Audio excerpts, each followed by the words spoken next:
ఏలూరు జిల్లా ఎగువ ప్రాంతాల్లో కురుస్తున్న వర్షాల కారణంగా పోలవరం ప్రాజెక్టు దగ్గర గోదావరి వరద ఉధృతి పెరుగుతోంది. పోలవరం ప్రాజెక్టు స్పిల్వే ఎగువన 30 మీటర్లు, దిగువన 21 మీటర్లకు నీటి మట్టం పెరిగింది. 48 రేడియేట్ గేట్ల ద్వారా 5,69,000 క్యూసెక్కుల నీటిని దిగువకు అధికారులు విడుదల చేశారు. మరోవైపు కాపర్ డ్యాం ఎగువన 31 మీటర్లు, దిగువన 21 మీటర్ల నీటి మట్టం నమోదైంది.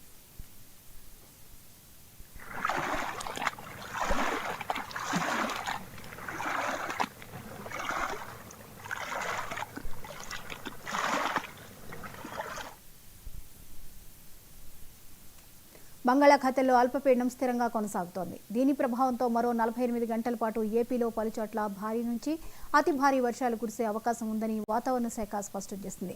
ఇక ఏపీలో కురుస్తున్న వర్షాలపై వాతావరణ పరిస్థితిపై మరింత సమాచారాన్ని మా విశాఖ రీజనల్ కోఆర్డినేటర్ కిరణ్ అందిస్తారు. పశ్చిమ మధ్య బంగాళాఖాతం, వాయువ్య మధ్య బంగాళాఖాతంలో ఏర్పడినటువంటి అల్పపీడనం సుస్పష్టమైనటువంటి అల్పపీడనంగా మారిందని చెప్పి విశాఖపట్నం తుఫాన్ హెచ్చరికల కేంద్రం స్పష్టం చేసింది. ఇది రాగల 12 గంటల్లో వాయుగుండంగా మారే అవకాశం ఉందని చెప్పి స్పష్టం చేసింది. ఈ నేపథ్యంలో ఆంధ్రప్రదేశ్లో పలు చోట్ల భారీ నుంచి అతి భారీ వర్షాలు కురిసే అవకాశం ఉందని చెప్పి దాదాపు ఈ పరిస్థితి వారం రోజుల పాటు కొనసాగే అవకాశాలు ఎక్కువగా ఉన్నాయని చెప్పి వాతావరణ శాఖ అధికారులు చెబుతున్నారు. మరోవైపు మనం చూసుకున్నట్టయితే గడిచిన 48 గంటల్లో ఇటు ఉత్తర కోస్తా జిల్లాల్లో భారీ నుంచి అతి భారీ వర్షాలు, మరోవైపు పర్టికులర్గా ఉత్తరాంధ్రకు సంబంధించి అయితే ఇటు విశాఖ జిల్లా, అదేవిధంగా అనకాపల్లి, మరోవైపు అల్లూరు సీతారామరాజు జిల్లా, అలాగే విజయనగరం, శ్రీకాకుళం జిల్లాలతో పాటు పార్వతీపురం, మన్యం జిల్లాలో కూడా నుంచి అతి భారీ వర్షాలు కురిసిన పరిస్థితి.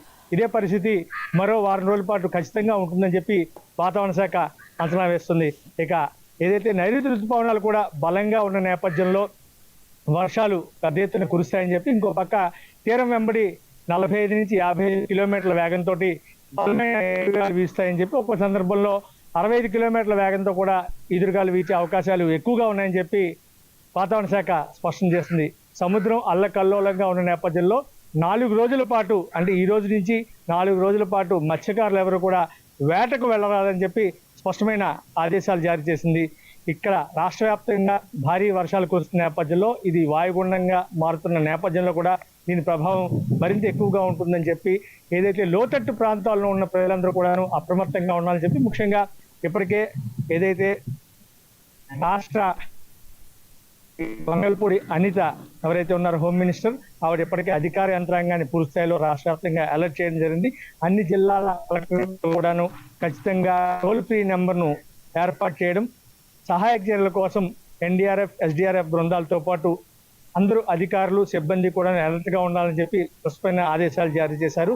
లోతట్టు ప్రాంతాల్లో అవసరమైతే ఏదైనా ముంపుకు గురే నేపథ్యంలో వాళ్ళందరినీ కూడా సురక్షిత ప్రాంతాలకు తరలించేందుకు తగిన రీతిలో అన్ని ఏర్పాట్లు చేసుకోవాలని చెప్పి ఆదేశాలు కూడా జారీ చేయడం జరిగింది. ప్రైవేట్ స్కూల్స్ తో పాటు జూనియర్ కాలేజీలు ఏవైతే వాటిని కూడా ఈ రోజు సెలవు కూడా ప్రకటించడం జరిగింది. మనం చూసుకున్న 48 గంటల్లో దాదాపుగా అన్ని చోట్ల కూడా సుమారు 5 నుంచి 6 సెంటీమీటర్ల వర్షపాతం నమోదు కావడం. మరోవైపు లోతట్టు ప్రాంతాలు, ఇంకో పక్క మనం చూసుకున్నట్లయితే కొన్ని ఏరియాల్లో అయితే ముఖ్యంగా కొండవాలు ప్రాంతాల్లో ప్రజలు చాలా ఇబ్బంది పడుతున్న పరిస్థితి. ప్రధానంగా ఇటు అల్లూరు సీతారామరాజు జిల్లాకు సంబంధించి ఏజెన్సీ ఏరియాలో ఇప్పటికే పలు చోట్ల కొండ చర్యలు విరిగిపడడంతో రాకపోకలకు తీవ్ర ఇబ్బందులు ఎదురవుతున్న పరిస్థితి. అక్కడ ఉన్నటువంటి అల్లూరు సీతారామరాజు జిల్లా కలెక్టర్ వీళ్ళందరూ కూడా పూర్తి స్థాయిలో సహాయక చర్యలు చేపట్టి ఎప్పటికప్పుడు రోడ్డు మార్గాలకు ఇబ్బంది లేకుండా అన్ని చర్యలు కూడా తీసుకోవడం జరుగుతుంది.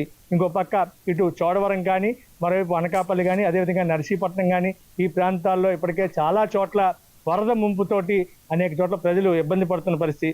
రాకపోకలు కూడా తీవ్ర అంతరాయం కలుగుతున్న పరిస్థితి. అయితే వాతావరణ శాఖ ఇంకో వారం రోజుల పాటు దీని ఎఫెక్ట్ ఖచ్చితంగా ఉంటుందని చెప్పి, ఏదైతే వాయువ్య మధ్య బంగాళాఖాతం, పశ్చిమ మధ్య బంగాళాఖాతంలో ఏర్పడినటువంటి అల్పపీడనం రాగల 12 గంటల్లో వాయుగుండంగా మారుతున్న నేపథ్యంలో దీని ఎఫెక్ట్ చాలా ఎక్కువగా ఉంటుందని చెప్పి స్పష్టమైనటువంటి హెచ్చరికలు జారీ చేస్తున్న పరిస్థితి. రాజుతో కిరణ్ కుమార్, 99 టీవీ, వైజాగ్.